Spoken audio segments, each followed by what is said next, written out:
මිනිස්සුගේ ජීවිතේ මාන විදියට සමීප සාධකයක් තමයි මුදල් නැත්නම් සල්ලි කියන්නේ. එතකොට භාණ්ඩයක් හෝ සේවාවක් හදන්න නිෂ්පාදන සාධක කියන හතරක් පාවිච්චි කරනවා. ඒ කියන්නේ භූමිය, ශ්‍රමය, ප්‍රාග්ධන, ව්‍යවසාය.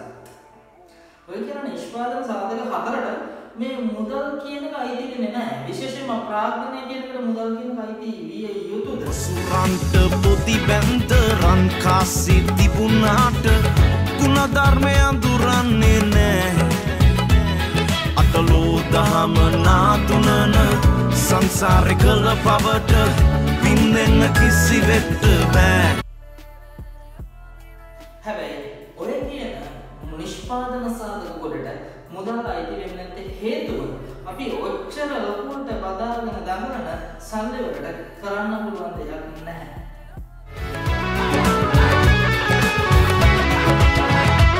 කාසි ඇති දාට නැති නෑයෝ ඕනෑ තරම් නම්බු කරුණාම සැලකිල්ල හිතනා තරම්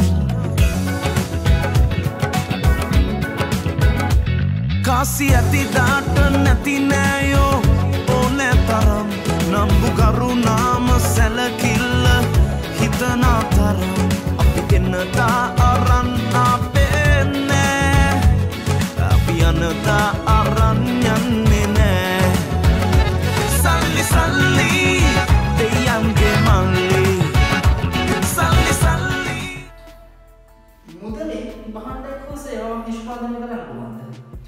භූමියෙන් පුළුවන්. භූමිය කියන්නේ ස්වභාව සෞන්දර්යයෙන් ලැබිලා තියෙන දායාද. ශ්‍රමිකයෙකුට පුළුවන්.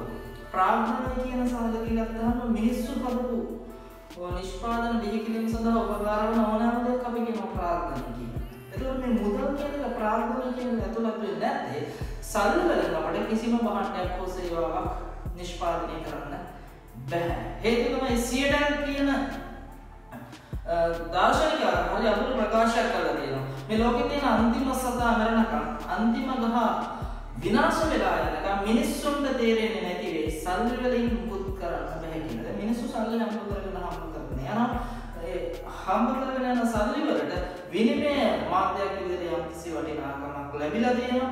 ඒ වටිනාකම ඉලක්ක කරගෙන මිනිස්සු දිගින් දිගටම මුදල් හම්බ කිරීමේ චොප් එක නැත්තම් වැඩි කරගෙන ඉන්නවා.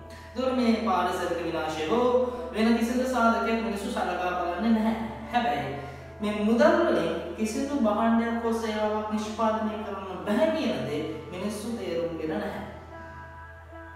ඒතර මුදල් වලින් භාණ්ඩයක් හෝ සේවාවක් නිෂ්පාදනය කරන්න බැරි ඇයි? මුදල් කියන්නේ නිෂ්පාදන යෙදවීමක් හෝ නිෂ්පාදන සාධකයක් නොවන නිසා මේක 100%ක්ම විනිමය මාධ්‍යයක් විතරයි. මූල්‍ය බලධාරී ආයතනය විසින් මුදල් කියන්නේ මේ පාවිච්චි කරන මුදල් භාවිතයේ නවලංගු වේ කියන නිවේදනය නිකුත් වෙනතුරු ඔය මුදලට වටිනාකමක් තියෙනවා. ඕනෑම අවස්ථාවක රජය විසින් මේ රුපියල් 5000 නෝට්ට ලංකාවේ අවලංගු වෙනවා. රුපියල් 2000 නෝට්ට අවලංගු වෙනවා. ආයි ඒක කලෙක්ට් කරගන්නෙත් නැහැ. එහෙම ඕඩර් එකක් දුන්නොත් මේ සල්ලි වලින් මුකුත් කරන්න පුළුවන්ද අපිට? බෑ. කිසිම අවස්ථාවක මොනෑම භාණ්ඩයක් හදන්න මුදල් අපිට පාවිච්චි කරන්න බෑ. මොකද මුදල් කියන්නේ හෝමාරු මාධ්‍යයක් විතරයි. මේක කිසිසේත්ම ප්‍රාර්ථනයක් හෝ නැත්නම් මේ නිෂ්පාදනයක් බිහි කරන්න යෙදවීමක් ලෙස පාවිච්චි කරන්න පුළුවන් අතිශයින්ම මිනිස්සුන්ට වටිනා යෙදවීමක් නෙමෙයි.